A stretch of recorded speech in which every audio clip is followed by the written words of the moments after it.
በስመ አብ ወወልድ ወመንፈስ ቅዱስ አሐዱ አምላክ አሜን። ሆሳዕና ለወልደ ዳዊት ንጉሥ ብሩክ ዘይመጽእ በስመ እግዚአብሔር። በእግዚአብሔር ስም የሚመጣ ብሩክ ነው። በእግዚአብሔር ስም የሚመጣ የተባረከ ነው። ሆሳዕና በአርያም በጌታ ስም የሚመጣ የተባረከ ነው። ኑ በዓለ ሆሳዕናን በሆሳዕና ከተማ በጋራ እናክብር። መዲናችን ሆሳዕና የማዕከላዊ ኢትዮጵያ ክልል ርዕሰ ከተማ ስትሆን ከአዲስ አበባ ከተማ በ232 ኪሎ ሜትር ርቀት ላይ ትገኛለች። እንዲሁ ደግሞ የሀዲያ ዞን ዋና መቀመጫ ከተማ ናት።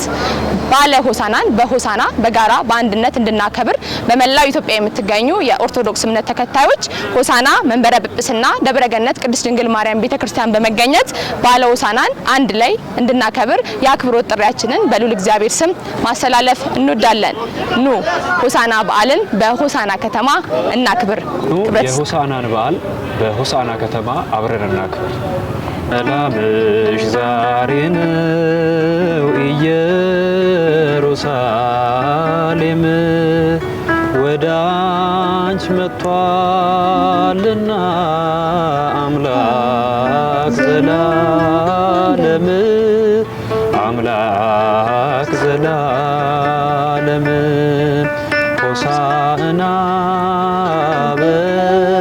በአርያም እያሉ ዘመሩ ሕፃናት በኢየሩሳሌም። ሆሳዕናን በሆሳዕና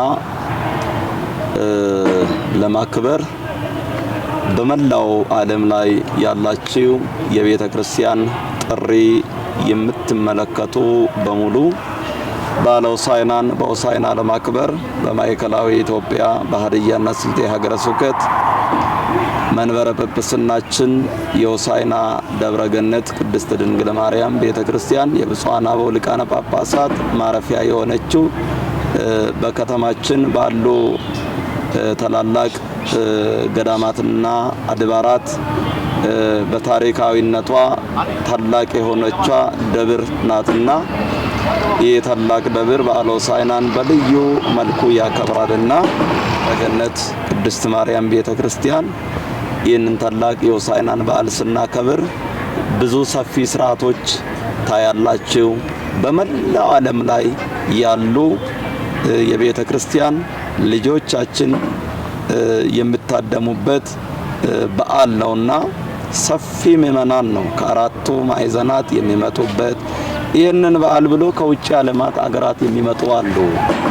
በተለይ የአካባቢው ተወላጅም በጓደኝነት ይህንን በዓል በተለያየ ድረገጽ ሚዲያ ላይ ያሉ በሙሉ ከሀገር ውስጥ ብቻ ሳይሆን ከውጭ አገራት ሁሉ መጥቶ ይህንን በዓል ልዩ ስርዓት ያለው በዓል ስለሆነ ተገኝቶ በዓሉን ያከብራሉና ወደዚህ ወደ ማዕከላዊ ኢትዮጵያ ለመምጣት አገራችን አሁን ካለበት የሰላም ችግር አንፃር ምናልባት ስጋት እንዳያድርብን ወደ አካባቢ ለመምጣት የትራንስፖርት ችግር የለም፣ የሰላም ችግር የለም።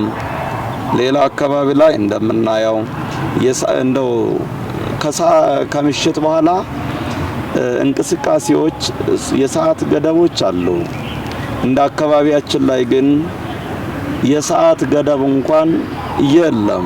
የሰላሙ ጸጥታ ሁኔታ ደስ በሚል ሰዎች በነጻነት ወጥቶ በነጻነት የሚገቡበት፣ በሰላም ወጥቶ በሰላም የሚሰሩበት፣ በፍቅር በአንድነት የሚኖሩበት፣ በሰላም የሚንቀሳቀሱበት ቦታ ነው። ስለዚህ ይህንን በዓል ለማክበር በተለይ ስጋት እንዳያድርብን በዓሉን ለማክበር ነፃ ሰላማውያን ሆነን በሰላም ጉዟችን የሰላም እንዲሆን በዓሉ የሰላም የበረከት በዓል እንዲሆን በፍቅርና በጉጉት ሆናችሁ ይህንን በዓል ለማክበር የበዓሉ ታዳሚዎች እንድትሆኑ በማለት በተለይ በመላ ዓለም ላይ ላላችሁ ልጆቻችን አባታዊ ጥሪዬን አስተላልፋለሁ። ሆሳዕና በአርያም በጌታ ስም የሚመጣ የተባረከ ነው። ኑ የሆሳዕናን በዓል በሆሳዕና እናክብር። ክብረት ይስጥልን።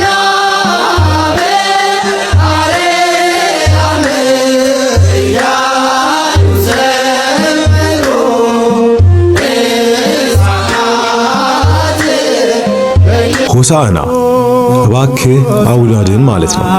ይህ በዓል ጌታችን ኢየሱስ ክርስቶስ የሰላም ምልክት በሆነችው በአህያ ጀርባ ተቀምጦ ወደ ኢየሩሳሌም ሲገባ ሕዝቡ ሆሳዕና ለዳዊት ልጅ በጌታ ስም የሚመጣ የተባረከ ነው በማለት ጌታችንን በክብር መቀበላቸው የሚታወስበት ነው። ዘንባባ የደስታና የድል አድራጊነት ምልክት ሲሆን እስራኤል ካስከፊው የግብፃውያን አገዛዝ ተላቀው ባህረ ኤርትራን ሲሻገሩ የተሰማቸውን ደስታ ዘንባባ ይዘው እንዳከበሩ በሐዲስ ኪዳንም